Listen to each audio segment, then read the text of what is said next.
Good afternoon, everybody. My name is Victor Escalon, Regional Director for DPS South Texas. Thank you so much for being here today. My goal today on this press conference, is to give you a snapshot where we're at today. This incident happened on Tuesday, May 24th. So there's a lot of information, a lot of moving parts. We have a lot of people involved in this investigation. I'm going to give you a summary of what happened. But before I do that,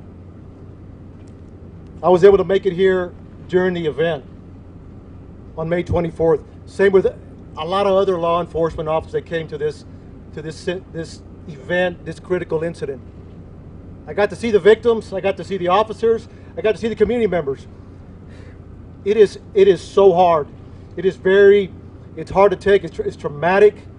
We're all hurting inside. We're hurting inside for the community members in Uvalde, Texas. We're hurting inside with our local partners that have to live here and work here every day. The victims, the family members, we feel for them. I'm a father.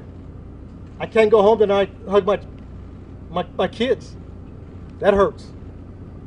The members behind me are family members, their kids.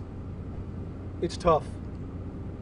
It's tough, it's hard, but that gives us the motivation to move on, to do good work for Uvalde, Texas, for the victims.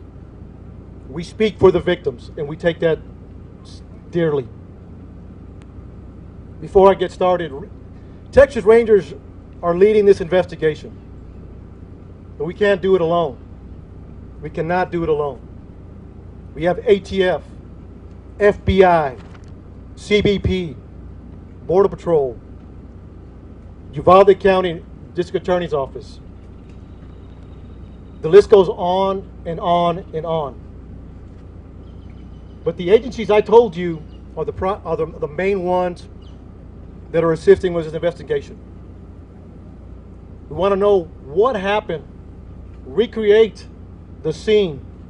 That takes days, that takes hours, that takes time, a lot of information.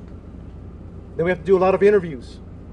So we just started. We started on Tuesday, today's Thursday. We're still grabbing a lot of information. We also, what's important to us is why. Why did he do this? Why did he do this? Who is this man? The suspect. We're going to find out.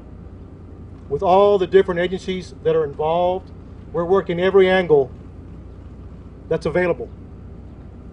And we won't stop until we get all the answers that we possibly can. So again, I want to thank these men and women that are behind us supporting the DPS and the Rangers. So there's a lot of information I'm going to give you. There's some new information as of Tuesday that I wanted to clear up, that we want to clear up, that's been pushed out. We'll continue to have updates in the coming days once the information is obtained and we're able to confirm and corroborate that. We want to make sure we're pushing out the right information. Early on, when we came in, we were receiving a lot of information from a lot of different locations. That's a baseline. You start there. We made some reports. But since then, we started doing interviews. We started working the crime scene, so we're cooperating. I want to share some of that. It's a small piece of information right now, but it'll grow within days. So please, thank you for being here and being patient with us. It means a lot. On Tuesday, May 24th at 11:28, suspect just west of here wrecks his vehicle, pickup truck that he took from his grandmother. He had just shot his grandmother in the face. She's alive. She's stable at this point. At 11:28, he's sitting there at the Bardage. He jumps out the passenger side of the truck. According to witnesses, he's got a long arm, rifle, and a bag. Later we find out it's ammunition. He walks around, he sees two witnesses at the funeral home across the street from where he wrecked. He engages and fires towards them. He continues walking. He continues walking towards the school. He climbs a fence. Now he's in the parking lot, shooting at the school multiple times. 11:40, he walks into the west side of Robb Elementary. According to reports, video we have obtained from outside, inside, and again, we're still combing through that. So bear with us. Multiple rounds, numerous rounds are discharged in the school. We're trying to get a number. We're in the process of analyzing that video. 4 minutes later, local police departments, Uvalde Police Department, the Independent School District Police Department are inside, making entry. They hear gunfire, they take rounds, they move back, get cover. And during that time, they approach where the suspect is at. According to the information I have, he went in at 11:40.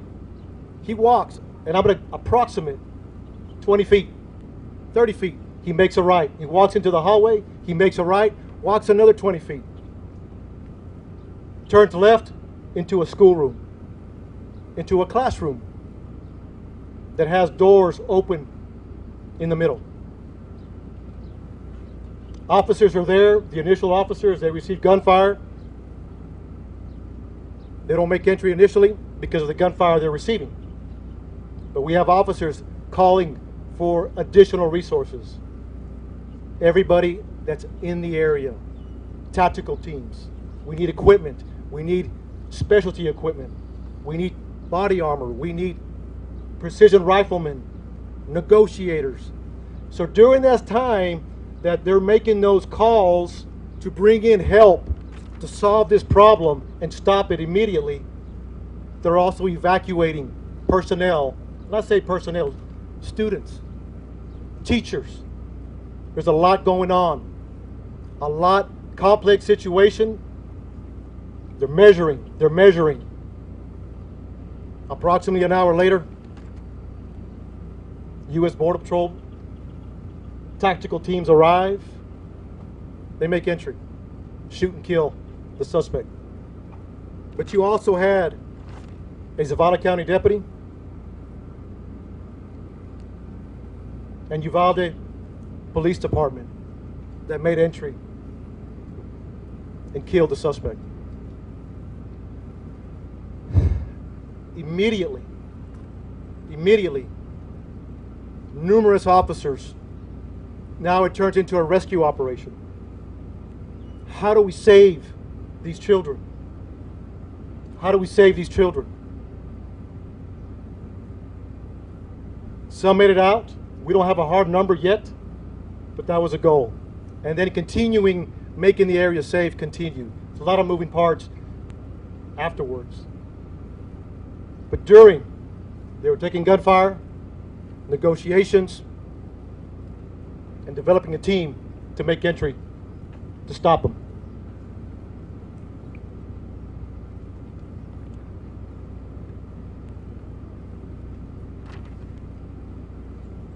I'll take a few questions. And again, look, a summary. One more thing I forgot to mention that I want to clear up that came out early on. It was reported that a school district police officer confronted the suspect that was making entry. Not accurate. He walked in unobstructed initially.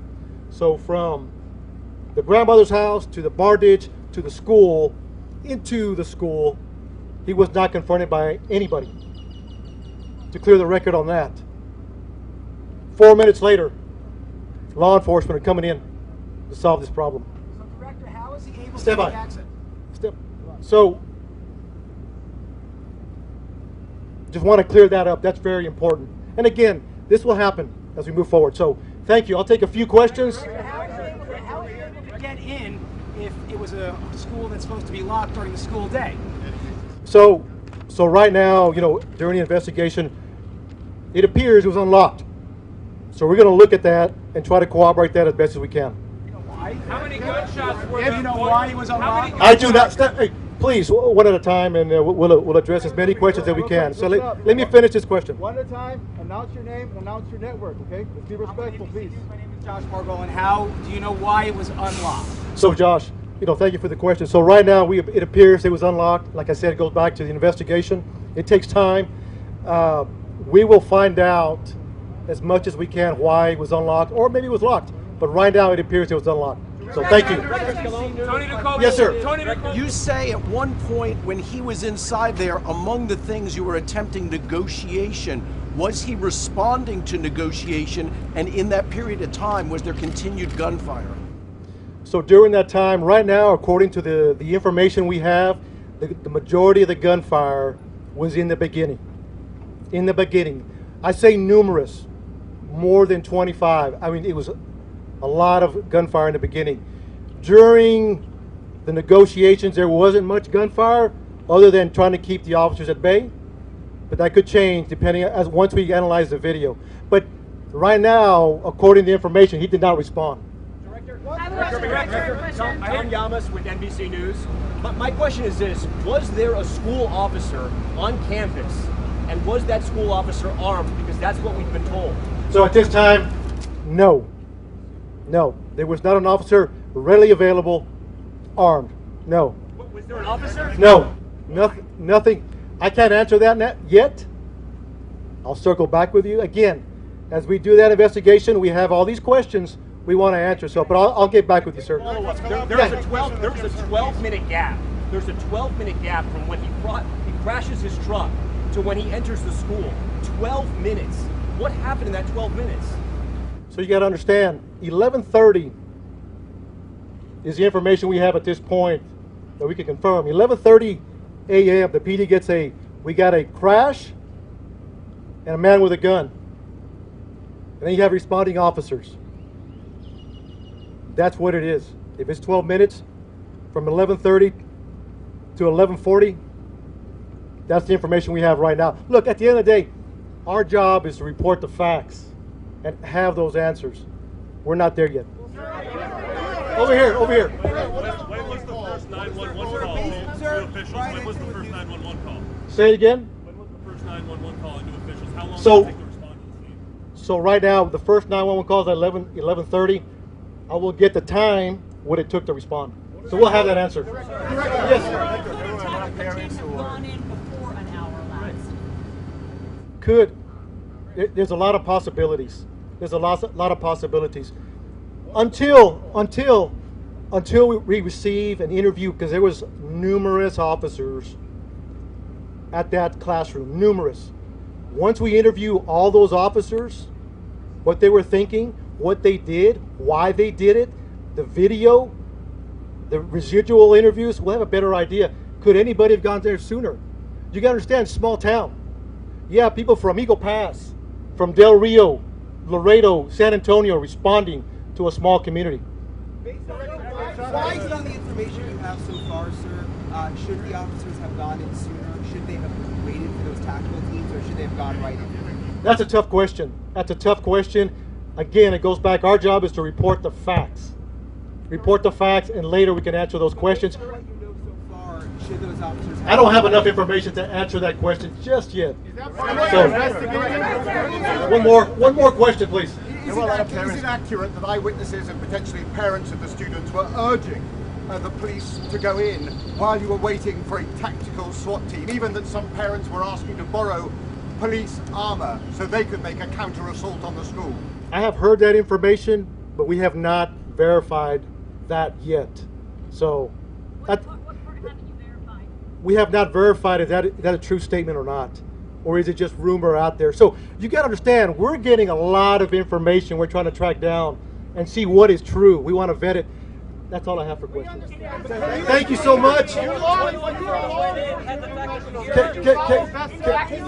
Did you follow best practices for active shooter scenarios? So look, we appreciate the questions. What were the officers doing between 11:44 and 12:44? I got you. The suspect is Yes, sir. barricaded behind that. You guys have said that he was barricaded. Can you explain to us how he was barricaded and why you guys cannot reach that door? So I am taking all your questions into consideration. We will be doing updates. We will be doing updates to answer those questions. I think there's a lot What is your name? Shimon Prokopetz. Shimon. I hear you. Because we've been given a lot of bad information, so why don't you clear all of this up now and explain to us how it is that your officers who were in there for an hour, yes, rescuing people, but yet no one was able to get inside that room. Shimon, we will circle back with you. We want to answer all your questions. We want to give you the why. That's our job. So give us time. I'm taking all your questions. I'm taking them back to talk to the team. And look, thank you for being here. We'll talk soon. We'll talk soon. En español. ¿Puedes decir algo en español, por favor? No pudiera decir español. About the video. Director, ¿puede decir algo en español, por favor?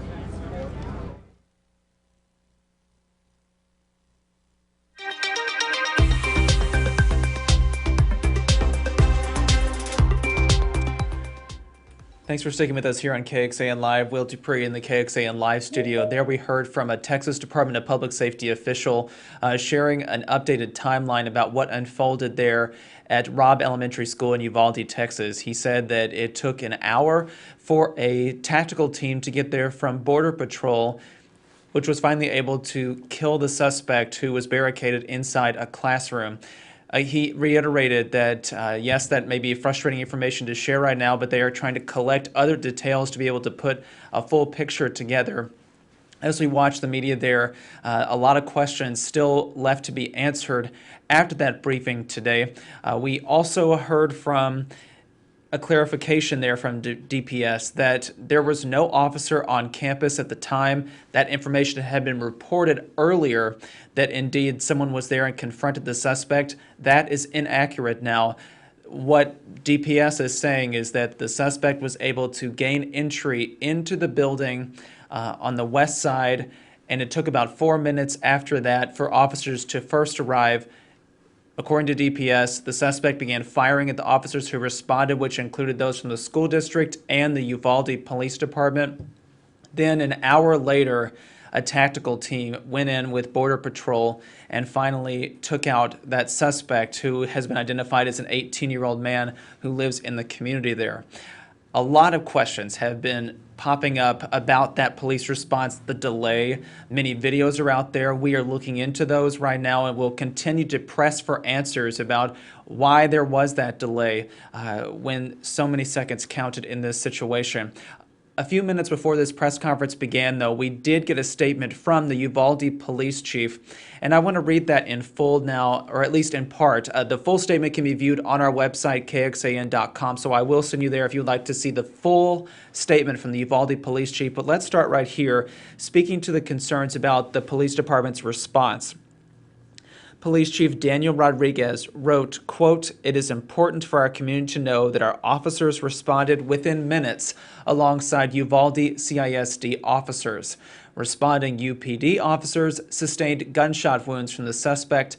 Our entire department is thankful that the officers did not sustain any life-threatening injuries. This is an ongoing investigation that is led by the Texas Rangers." This statement from Daniel Rodriguez continues here, quote, "I understand questions are surfacing regarding details of what occurred.